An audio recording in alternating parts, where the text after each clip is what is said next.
Hello champion, we got executive prime Giraneza Yves, proud member of Champion Team International.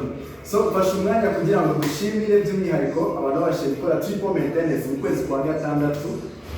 N'abantu bagera kuri 30, n'abatsinzi, n'abantu bakoze ibidasanzwe, n'abantu bo gushimirwa by'umwihariko. So izi frame ni izanyu leaders, turabashimiye by'umwihariko.